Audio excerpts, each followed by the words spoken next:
Dear viewers of our channel, this letter was sent to us by a certain Russian blogger, Alexei Ivanov.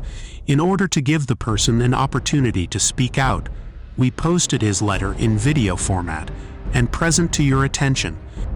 My name is Alexei. I have been working as a blogger for 4 years now. Since 2018, I was in the ranks of the opposition and wrote various articles against Putin. But like most Russian patriots, I criticized the pro-Western Ukraine and considered it our only enemy. I am very ashamed that I was on the side of the war and thought that the only solution was war. I was even a soldier myself.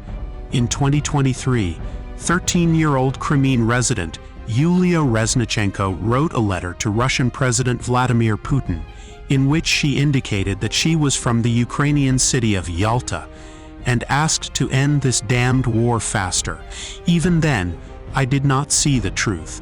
I regret that I was blind like 99% of our people. Our president himself responded to Yulia's letter personally. He even started arguing with a 13-year-old girl in this tone. Firstly, Yalta is not a Ukrainian city, but a Russian one, since Crimea is Russia. Secondly, and so on. It's good that he showed in the letter that he also wants peace, but he had his own conditions for this little girl. I also used to think that there is no Ukrainian Crimea, that these are Russian lands. But in truth, the transfer of Crimea from Russia to the Ukrainian SSR was carried out on the basis of the decree of the Presidium of the Supreme Soviet of the USSR of February 19, 1954. Recently, the unofficial wife of the Russian president, the famous gymnast Alina Kabava, appealed to the mothers of Ukrainian soldiers so that they try for peace, try to stop the war, etc. Afterwards, the wife of Ukrainian President Zelensky, Elena, also addressed the mothers of Russian army soldiers in a similar tone so that they would not let their sons fight, and so on. This is a good move on both sides. We must respect it. But unfortunately, both sides are making threats. They both say, if the war does not end, your children will die. But there is truth here. War is the death of a young soldier. According to statistics, since 2008, soldiers have been dying on both sides almost every day, and almost all of them were born after 2004. These are all young guys who had their whole lives ahead of them until this damned war began. I want to say that politicians created this war for money. They are still making huge amounts of money on this war, using our young 20-year-old soldiers, and they themselves are watching from the sidelines. They are doing nothing for real reconciliation, because our blood is a means for them to satisfy their ambitions, make big profits, and constantly earn money. Only the mothers of soldiers suffer here. After all, we all remember that from 1918 to 1991, during the Soviet Union, how peacefully and amicably we lived. Okay, I suppose that the generation before us understood. And our generation, why are we fighting?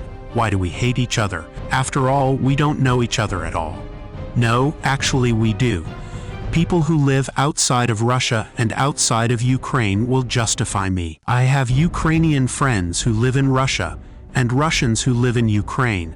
They get along very well with each other.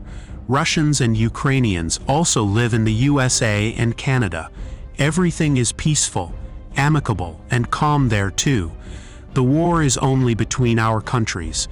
The victim here is the population, and especially not the rich one.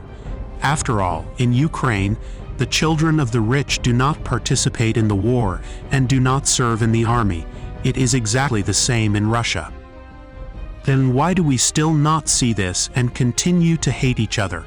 I want to address all mothers and the generation born after 2008. I ask you, let's get to know each other. Let's stop cursing each other on the internet and burning the flags of our countries. Just as a person has dignity, so a country has a flag. The dignity of a state is its flag. Every time one of us takes such a step and immediately receives the same response, bloggers from YouTube, Instagram, and TikTok make money here. And what do we get? Only hatred, and that's it. Anyone who wants to get a lot of likes finds a Russian or Ukrainian flag and burns it, and the stupid masses support this act. As a result, the author gets a lot of likes and subscribers, and then shares his stupid statuses about love or makeup. Recently, one young couple decided to take a photo hugging the Ukrainian and Russian flags as a sign of friendship, love, and peace. They began to be scolded and criticized in Ukraine, and in Russia they responded with stupid words. Why, you ask? They themselves do not know. But I know. People criticize them because everyone is competing with each other to get more attention and more praise. But in fact, they do not know the truth and do not understand what they are doing.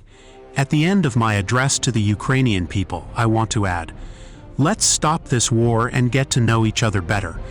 Let's give a chance to get to know ourselves, and in the end we will understand that Crimea is our common home, that the countries where we are registered are just rooms in our house. War is only needed by politicians, and we are just pawns for them. How much longer will we live like pawns if we have eyes? We can ask God to open our eyes.